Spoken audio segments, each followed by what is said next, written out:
Alhamdulillah saudara, kita berjumpa sekali lagi dalam rancangan Cakap Masjid. Ini adalah sebuah rancangan khas di bulan Ramadan yang penuh barakah ini, yang mana kita berkumpul dan kita nak dengar ini sedikit perkongsian ilmu daripada asatiza-asatiza yang kisi undang demi membantu Masjid Al-Amin juga mengumpul dana.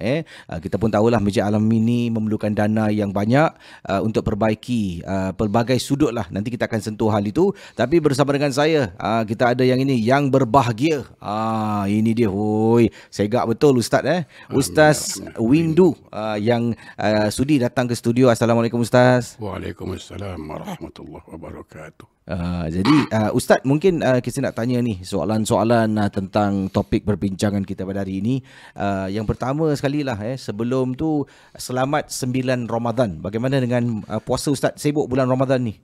Alhamdulillah, sibuk-sibuk sikit lah. Tapi ada relax jugalah. Ada relax Ini kita pun tengah pandemik COVID Ustaz Ya. Masjid pun yelah tak boleh ramai-ramai kan. Betul. Solat tarawih pun nak kena tempah jadual Lebih awal. Kena lebih awal. Jadi mereka yang tak dapat tu jangan marah-marah Ustaz Betul. Mungkin ada nasihat sikit pada mereka yang tak dapat jadual untuk solat tarawih. Kita bersyukur dulu. Kita awali dengan rasa syukur. Kenapa?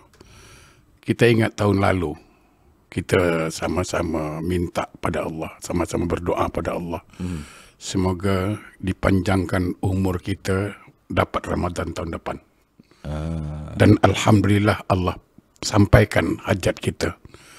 Allah kabulkan doa kita. Ini kita syukuri dulu ini. Kenapa saya katakan syukuri? Sebab janji Allah itu mustahil bohong. Janji Allah mustahil bohong, dusta. Allah berfirman, A'udzubillahi minasyaitonirrajim, la in syakartum la azidannakum. Kalau engkau pandai bersyukur atas segala nikmat-nikmat yang aku berikan, nanti aku tambah.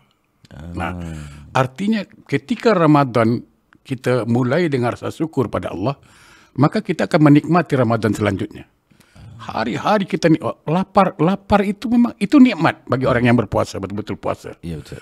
Haus itu nikmat, tapi bagi orang yang tak bersyukur, alah Ramadan kecoh adalah.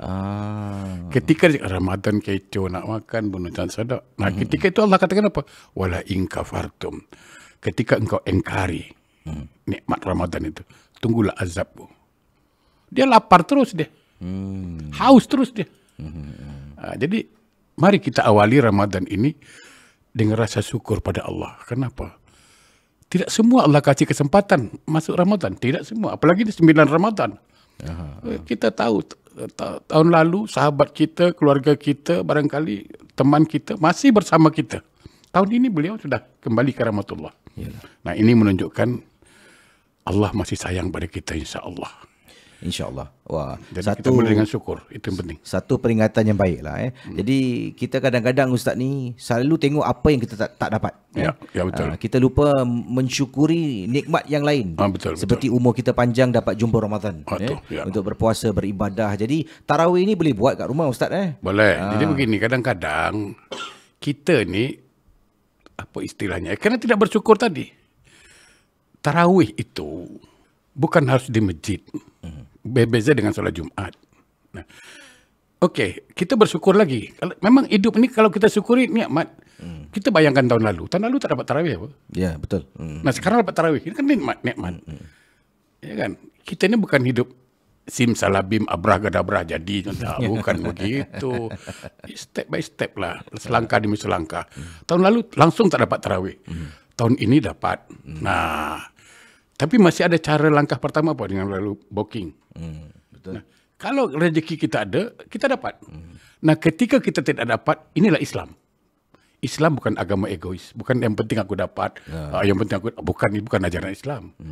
Ketika kita tidak dapat, orang lain dapat. Kita bergembira juga karena dia saudara saya. Jadi hidup ini disyukuri. Aku tak dapat booking masjid, alhamdulillah lah. Tapi kawan aku dapat tu. Betul Ustaz dapat kawan aku dapat, alhamdulillah.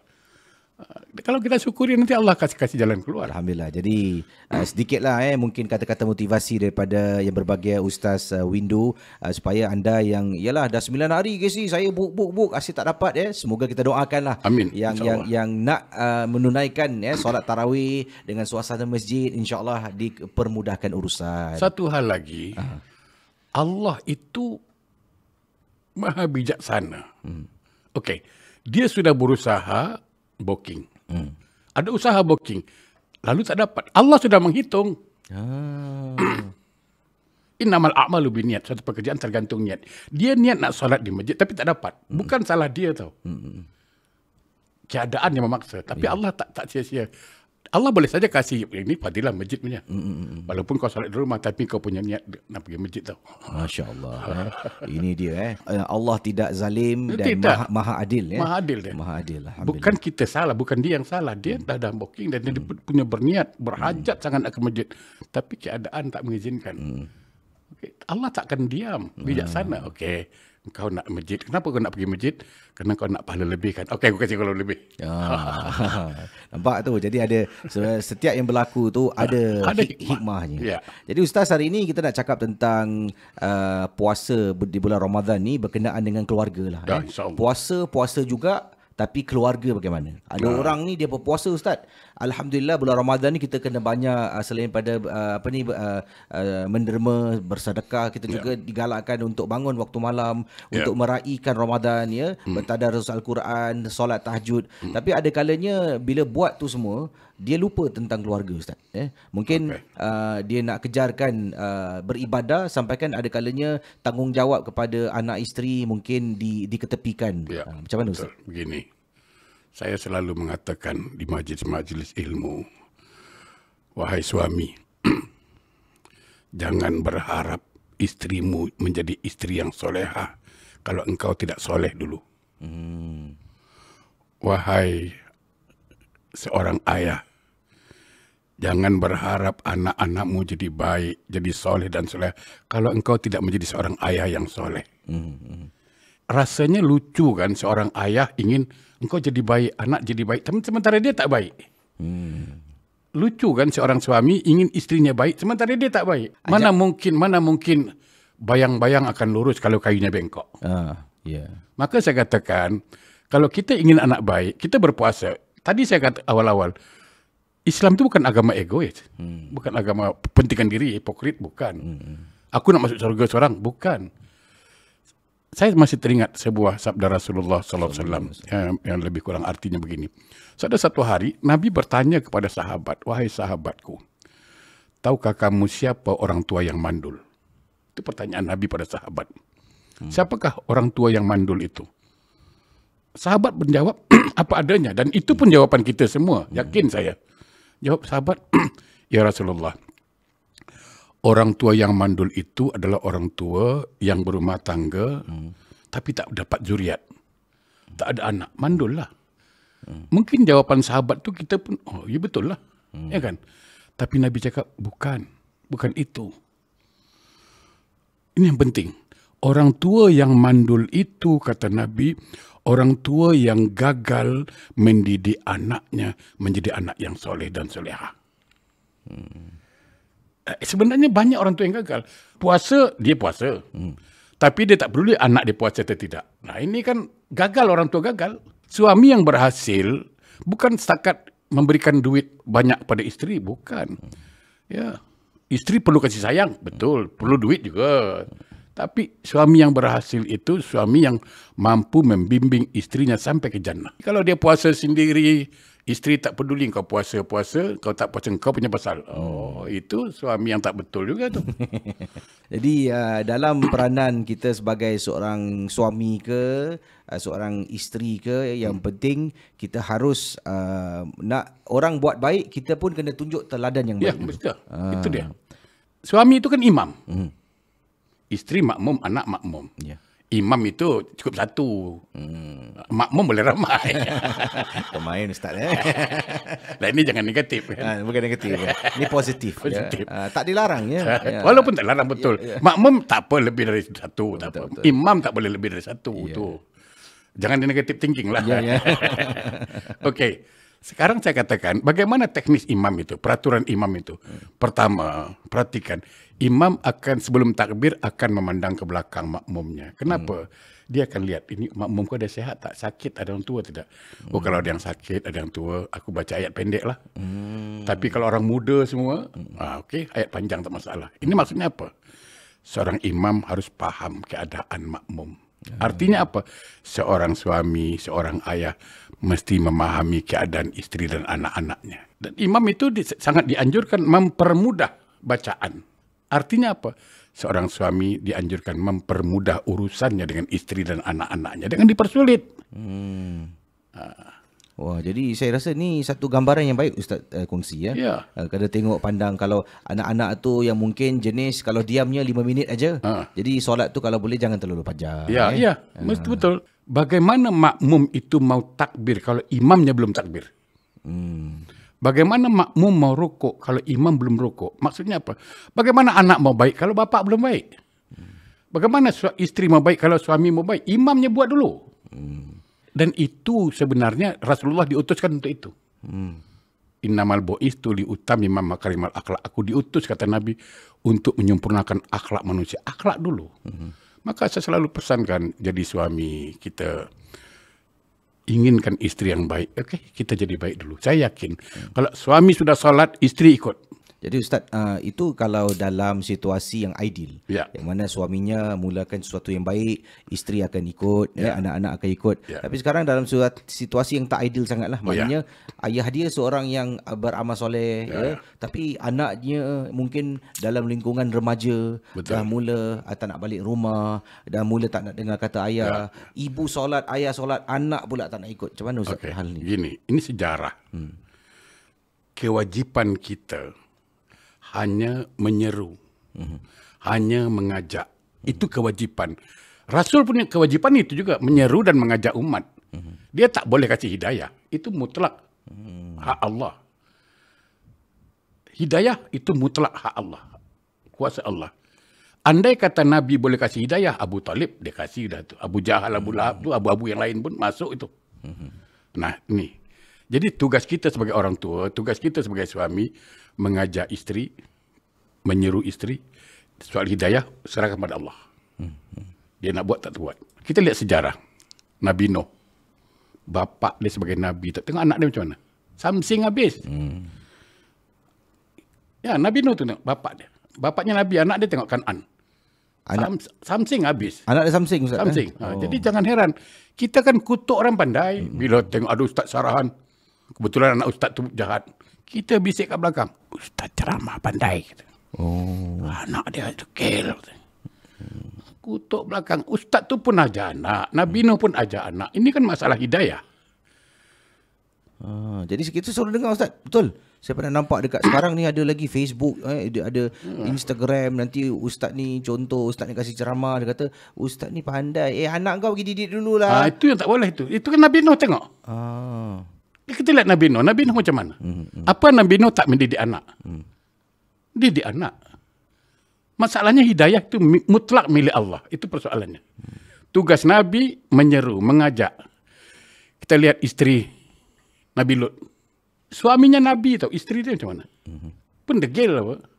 Biasalah isteri ustaz, keturunan Nabi Lut. Ada juga apa? Ya, suami dia ustaz, isteri dia tukang-tukang cerita. Asyik ngata orang, kawan pilih-pilih. Ada juga contohnya, anak dia baik. Anak dia orang masjid. Anak selalu kat masjid. Imam masjid lagi anak dia. Bapak dia kaki judi. Macam mana? Nabi Ibrahim tengok. Anak dia Nabi tu. Bapak dia macam mana? Jadi kita begini. Kebetulan anak ustaz tu jahat. Kita akan katakan, kasihan dia ustaz tu. Dia sudah berusaha. Tapi Allah belum kasih dia hidayah pada anaknya. Ini maksudnya husnuzon Ustaz. Iya. Nampak.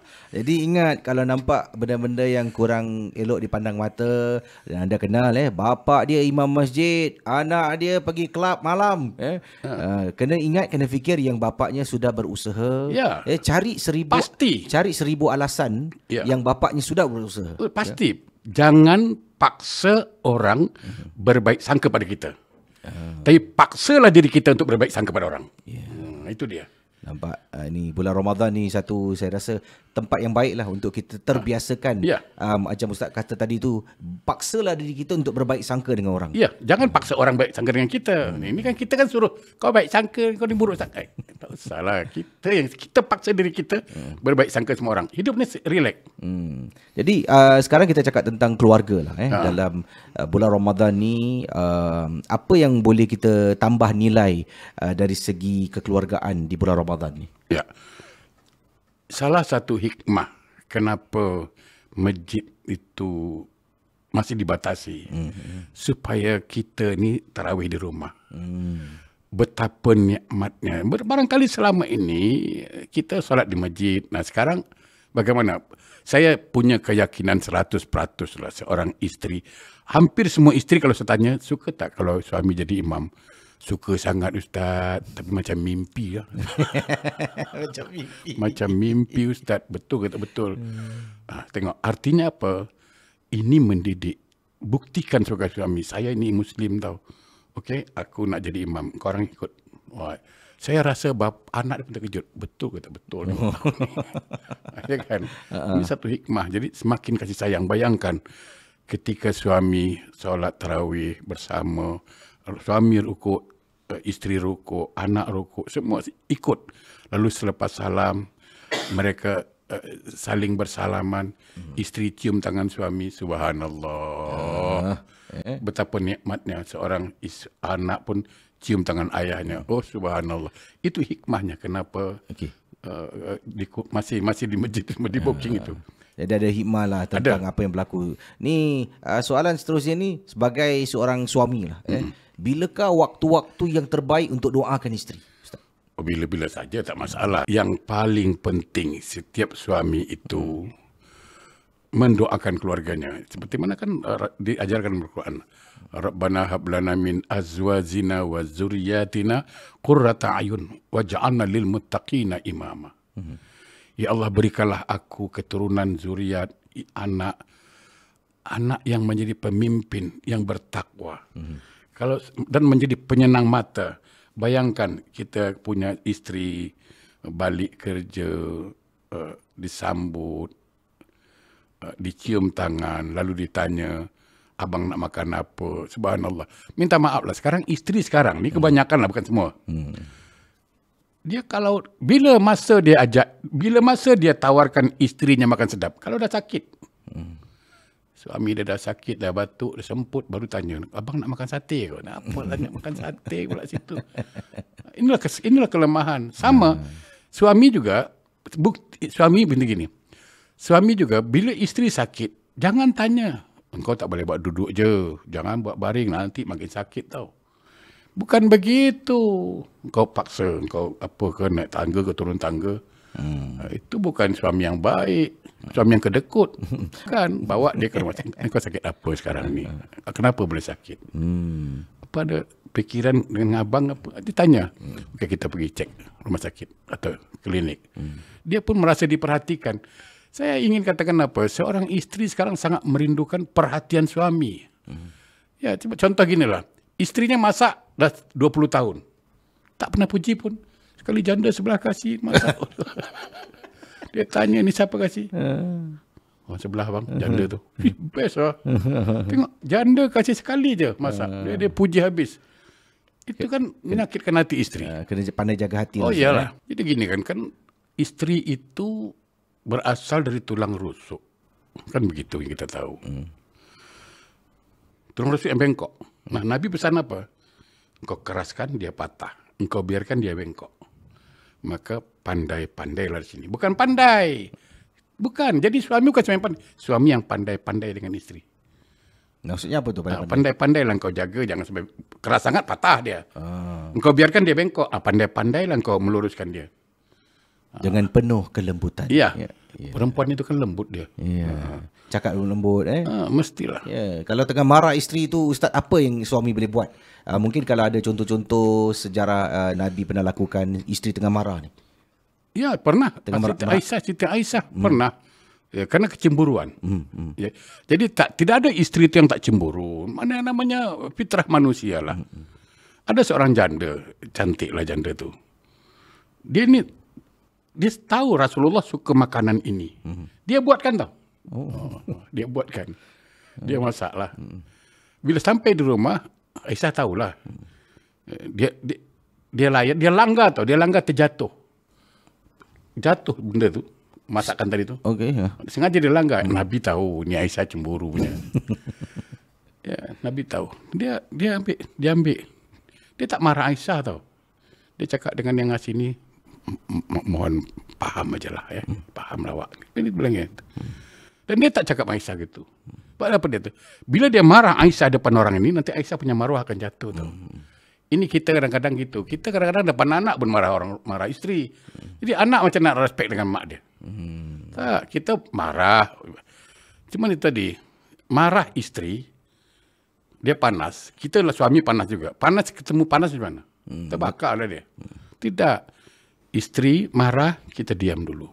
Nanti dia rasa sejuk, kita bercakap. Jadi dalam Quran itu kan ada, dalam surat An-Nisa 34. Itu pendidikan Al-Quran paling bagus. Wala takhafuna nusuzahunna, apabila terjadi perselisihan paham, terjadi isteri pelawan, pertama sekali fa'izuhunna, beri dia nasihat. Ingat, beri dia nasihat. Artinya nasihat itu muncul dari hati. Kalau kita menasihati seseorang dari hati, maka hati yang menerima. Tapi kalau nasihat itu hanya mulut saja, maka mulut yang terima. Jadi susah juga nak kawal ni Ustaz. Ya, sama dengan ini, membangunkan orang tidur itu mudah, membangunkan orang bangun ini susah. Ya, itu Buya Hamka cakap. Membangunkan orang tidur itu mudah, tapi membangunkan orang bangun susah. Kita sadarkan, dia sadar. Orang pingsan menyadarkannya senang. Nah, orang sadar macam mana? Itulah. Jadi kita nasihati istri dengan baik, sentuh hatinya. Pandang wajahnya, sentuh. Istri ni saya bilang macam keras-keras kerak lah. Kok keras macam mana kau siram dengan air dia lembut. Jangan keraskan dia, melenting dia. Tapi suami pun bila nak pujuk tu mesti ada kesabaran. Mesti. Isteri dia pujuk 2 minit, isteri tak layan. Saya dah pujuk awak tak layan. Sudahlah, malas. Tak boleh. Tidak, bukan begitu. Tidak. Maka saya katakan, menjadi suami itu suami yang bijak. Ketika istrinya, saya contoh istri saya dulu. Contoh istri saya pernah marah sama saya, tapi saya diam. Saya introspeksi. Saya kaji, ada betul juga dia cakap. Kalau dia cakap tak betul, saya akan tahan dulu. Nanti saya akan beritahu feedback dia. Tapi saya biarkan dia marah dulu, sudah. Atau saya keluar, saya relax. Dah saya relax. Anak tanya kenapa? Tak ada, biasalah, radio rosak. Saya paling gitu. Anak pun faham. Dah. Nanti dah relax, baru saya bagi tahu. Saya terima kasih awak nasihati saya. Berarti awak perhatian dengan saya, sayang dengan saya. Tapi bab ini ada salah sedikit. Yang betulnya begini. Okey? Saya terima nasihat awak. Terima kasih. Sebab apa? Saya ingin katakan apa? Kalau isteri kita baik atau suami kita baik, bila dinasihati, dia akan merenung. Tapi kalau suami kita ego, isteri ego, bila dinasihati, dia tersinggung. Ini bezanya ni. Kalau suami baik, dinasihati isteri, dia menung. Merenung, betul juga. Tapi kalau suami tak baik, kau nasihati dia tersinggung. Kau pandai nasihat aku. Tak boleh gitu. Ini mainan hati lah Ustaz. Ya. Artis nak kena betul-betul ikhlas. Itu makanya pertama sekali fa'izuhunna. Okey. Bila dinasihati isteri tak mau juga, maka di situ dipesan apa? Wahjuruhunna. Kita boleh pisah tempat tidur. Bukan pisah rumah, jangan salah faham pula. Wahjur ila fil bait, kata Nabi. Kata Nabi kalau nak pisah tempat tidur. Jangan pisah rumah. Nah, kalau sudah pisah tempat tidur tak juga, dinasihat tidak juga, maka ada ayat. Tapi ini jangan salah fahamkan. Fadribuhun. Artinya boleh dipukul. Pukulnya mendidik. Bukan, ini salah. Ini kadang-kadang suami terjadi salah faham. Quran pun boleh pukul apa? Aduh, kau belajarlah. Dia ambil apa yang dia nak. Itu konteksnya begitu. Teksnya memang boleh pukul. Teksnya. Begini, ini satu contoh. Dalam hadis, dijelaskan, suruh anakmu salat umur 7 tahun. Muru auladakum bisalah iza balagha sab'ana sinin. Suruh anakmu salat umur 7 tahun. Umur 9 tahun belum mau salat, fadribuhu, boleh pukul. Artinya pukul apa? Pukul yang mendidik. Saya pukul anak saya karena saya sayang dengan dia. Sama. Suami diizinkan memukul istri, pukulnya pukul sayang, bukan pukul menyakitkan, bengkak-bengkak. Nabi pesan, wala tadribal wajha, jangan pukul bagian muka. Suami pula kalau tak muka tak sedap pula. Bukan begitu. Tak boleh. Tapi so isteri ni bagus. Kita akui bagus dia. Kenapa? Bila dah berlebam-lebam tu, ditanya orang, kenapa muka kau? Tak ada jatuh tadi. Jatuh dia cakap. Dia tak cakap dia lentak suami dia. Masih dia jaga maruah suami. Jadi oleh karena itu, Ramadan ini mari kita jadikan bulan menebarkan kasih sayang. Ya kan? Jadi ini simpel. Saya ada buku, saya tak bawa. Tadinya masih ada saya bawa lupa pula. Nikah itu. Saya ada buku yang saya tulis sendiri. Ustaz terbitkan buku. Apa tajuk dia Ustaz? Filsafat Nikah. Filsafat Nikah. Buku itu dah habis laris dah. Tinggal di edisi kedua. Situ saya uraikan. Nikah itu filosofinya apa? Kita lihat hurufnya. N-I-K-A-H. Ini kalau suami paham di sini, nikmat rumah tangga itu. Pertama N. Apa N? Nafkah. Suami yang baik, dia akan siapkan nafkah zahir batin pada istrinya. Zahir kita paham. Makan, minum, tempat tinggal, pakaian. Okey. Islam tidak menetapkan berapa. Tapi Islam menetapkan batas kemampuan.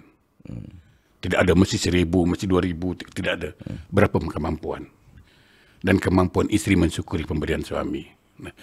Nafkah batin mesti bagus. Zahir aja bagus, batin tak bagus, tak boleh. Nanti pantun mengatakan apa, jalan-jalan ke Sukabumi, jangan lupa beli kain. Nafkah zahir ku dapatkan dari suami, nafkah batin dari orang lain. Tak kacau. Jauh kan. Itu nauzubillah min zalik. Okey. Jadi zahir mantap, batin mantap. Batin saja mantap, zahir tak mantap tak boleh. Zahir mantap, batin tak mantap pun kacau juga. Tu nafkah. Kedua, ilmu rumah tangga dikuasai. Ya. Bagaimana Siti Khadijah terhadap suami. Bayangkan, Rasulullah itu tidak pernah menikah lagi di zaman Khadijah. Apa ilmunya? Pelajari ilmu di situ. Bagaimana seorang Khadijah itu menjaga perasaan Rasulullah. Itu dipelajari. Saya tak mungkin ungkapkan, waktu terbatas. Ilmu rumah tangga bagaimana. Ini kadang-kadang dah 20 tahun kahwin, tak tahu watak suami. Dah 20 tahun kahwin, tak tahu juga watak isteri. Kan heran. Simple sebenarnya ilmu rumah tangga ni. Apa yang isteri aku suka, itu aku buat. Apa yang isteri aku tak suka, aku tak buat. Selesai masalah. Betul. Ini tidak. Degil. Abang ni apa? Apa dia cakap? Suami cakap, abang saja, dah lama tak kau tak membebel pula. Ini pula dia suka. Abang tahu kan saya tak suka abang buat benda ni. Abang tetap buat juga. Abang tak kenal saya ke? Suami bercakap, tak ada, saya saja je buat. Nak tengok awak marah ke tak. Kan? Itu kan penyakit tu. Itu kan mengundang penyakit. Itu ilmu. Sekarang K, apa keluarga. Mesti akur. Adik-beradik. Terutama dalam Islam. Saya selalu mengatakan, wallahu alam sama anda benar atau tidak. Tapi saya mengatakan 70%. Mungkin tak sampai ke atas. Mudah-mudahan jangan sampai ke atas. 70% itu istri tidak cocok dengan mak mertua. Itu memang polemik. Maka kalau ditanya saya, siapakah istri yang bahagia itu? Siti Hawa. Kenapa dia bahagia? Tak ada mertua dia. Kalau ditanya, siapakah istri yang paling bahagia? Jawabnya Siti Hawa. Kenapa? Karena dia tak ada mertua. Jadi macam mana Kak Ustaz kalau nak memperkukuhkan lagi hubungan dengan mertua yang agak sukar ni lah. Nah ini perlunya ilmu. Inilah perlunya ilmu. Saya ingin menyentuh sedikit. Mungkin di sesi kedua nanti itu akan pembahasan itu. Tapi yang jelas saya katakan, ini perlunya ilmu di sini. Kalau suami mampu memberikan pandangan agama, menjadikan istri yang solehah, selesai masalah. Okay. Itu aja kuncinya. Mampu tak dia menjadikan istri yang solehah? Mampu, selesai masalah. Karena istri solehah, dia akan menerima kebenaran Islam. Dan akan menjadikan Islam sebagai pedoman hidup. Nah, Islam mengatakan apa? Seorang suami mesti mengutamakan ibu kandungnya, baru istrinya. Tapi istri harus mengutamakan suami, baru ibu kandungnya. Ini konsep Islam yang tidak dibantah oleh para ulama. Nah, kalau dia soleha, dia akan terima. Karena prinsip Islam itu dia sami'na wa ta'na. Jangan dia terima tapi dia tolak, itu lain cerita lagi. Jadi, nah, kalau nafkah sudah mantap, ilmu rumah tangga dikuasai, keluarga akur, apa agama. Agama masih hidup dalam rumah tangga itu. Terutama solat. Nah, saya potong lagi. Kalau nafkah sudah mantap, ilmu rumah tangga dikuasai, keluarga akur, agama hidup, pasti harmonis. Jadi jangan pernah berharap harmonis, jangan pernah mimpi mau harmonis. Kalau nafkah tak mantap, ilmu tak ada, keluarga tak akur, agama pun tak ada hidup, nak harmonis. Ini mimpi di siang bolong kata orang. Semua nak yang baik-baik Ustaz, tapi tidak ada usaha Ustaz. Ya. Jadi saudara, itu sedikit antara perkongsian yang saya rasa harap dapat dimanfaatkan oleh anda yang sedang menonton. Bersama dengan saya yang berbahagia, Ustaz Windu yang berkongsi tentang Ramadan dan keluarga. Dan Alhamdulillah sedikit perkongsian dan kita harus berusaha, khususnya untuk kaum suami macam saya ni, sentiasa berusaha untuk bahagiakan isteri, menjadi seorang imam dan juga yang penting sekali bertolak ansur Ustaz dalam rumah tangga. Jadi insya-Allah kita akan jumpa di sesi yang kedua dengan tajuk kita adalah ibu atau isteri. Ni berat ni Ustaz InsyaAllah. Ni ibu atau isteri. Kata minta tolong sini, sana minta tolong sini, macam mana kita nak utamakan ni. Dan mungkin ada perkongsian sejarah-sejarah yang akan disentuh sebentar nanti. Tapi sekarang ini jangan lupa saudara, kita demi menyokong dana masjid seperti yang anda dapat lihat ni, wang jadi hambatan usaha baik pulih Masjid Al-Amin yang terletak di Teluk Belanga. Jadi kalau anda lihat ini, tapi namun pihak masjid cakap sokongan masyarakat mampu meringankan usaha kumpul dana. Jadi Alhamdulillah kepada semua yang dah dapatkan hari ke-9 ni, jangan lupa anda boleh dapatkan nasi ambeng amal. Ini ada informasinya tertera di skrin. Kalau anda yang mendengar melalui Spotify, Apple Podcast, saya akan letak di description box untuk dapatkan informasi lebih lanjut lagi. Jadi nasi ambeng amal ni harga kupon $55. Anda boleh makan dengan keluarga. Tempat penjualan ni boleh dapatkanlah di North Bridge Road di Hajar Mariam Cafe. Tapi ada tarikh-tarikh tertentu 24 hari bulan April dan 25 hari bulan April, 3.30 petang hingga 6 petang. Itu 2 tarikh untuk dapatkan nasi ambeng amal. Tapi kupon boleh anda dapatkan di sana jugalah. Jadi terhad untuk 600 kupon saja. Jadi berasak-asak lah untuk dapatkan. Ini sebenarnya anda membantu masjid, dan bulan Ramadan ni bulan yang penuh keberkatan, berlipat ganjaran anda untuk membina rumah Allah ni. Dan juga masjid ada menyediakan ni kurma amal.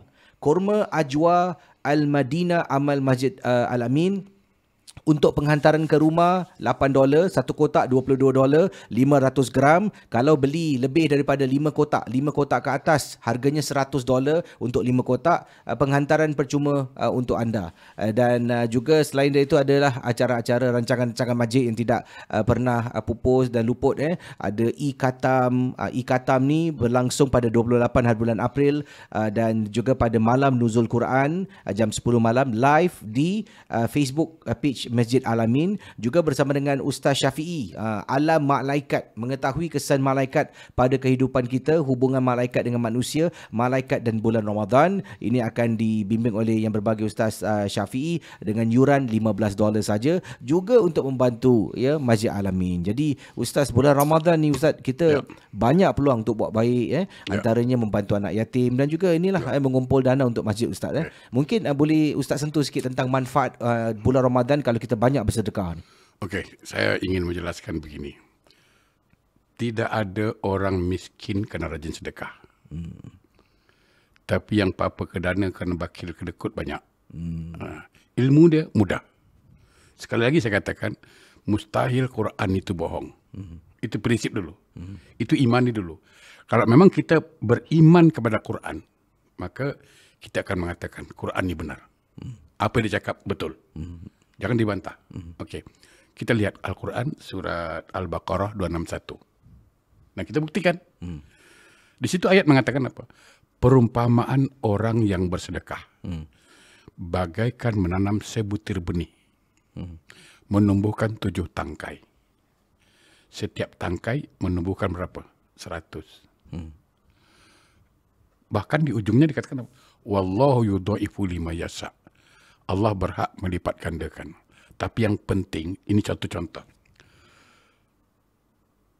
Minimal Allah akan berikan ganjaran 700%. Oh. Bank mana yang sanggup? Saya mau katakan. Saya ingin katakan begini. Sekarang kita punya duit $1,000. Saya tabung bank. Bank dunia lah. Tak saya sebut nama banknya lah. Okay, bank dunia. Bank dunia. Orang bank akan tulis $1,000. Kita cakap, tolong lebih lah. Tulis 1,000, 5 sen lah. Tambah 5 sen. Bank tak bagi tu. Engkau bagi $1,000, dia tulis $1,000 dalam account. Beza dengan bank Allah. Al-Baqarah dalam 1. Begitu kita masukkan untuk tabungan akhirat $1,000, otomatik di situ. Dia menjadi $7,000. Oh. Belum sampai di situ, belum selesai. Setiap satu menjadi 100. Maka $7,000 dikali 100. Wallahi, demi Allah, uang anda minimal di catatan Allah 700,000. Oh, banyak tu Ustaz. Ini matematik Allah. Jadi keberkahan bersedekah tu. Ya. Kadang-kadang sekarang kita tak lihat, nanti insya-Allah satu hari bila Allah rasa kita perlukan, dia akan kasih ya. Sekarang ini contoh gini, contoh paling mudah. Contoh mudah. Saya punya tabungan di bank 10,000. Saya boleh ambil 10,000. Bila-bila itu hak saya. Sekarang saya menabung sama Allah yang Maha Kaya. Sekarang saya tak ada duit. Saya minta, ya Allah, berikan rezeki. Ini logiknya tau. Ya Allah, beri aku rezeki, ya Allah. Dia punya tabungan banyak apa? Allah boleh sound malaikat. Malaikat tu, kawan tu minta tu, bagilah dia punya duit banyak apa. Tapi kalau sedekah tak mau, pelit kedekut, minta, ya Allah, beri rezeki, ya Allah. Malaikat pun sound. Engkau pinta je pandai.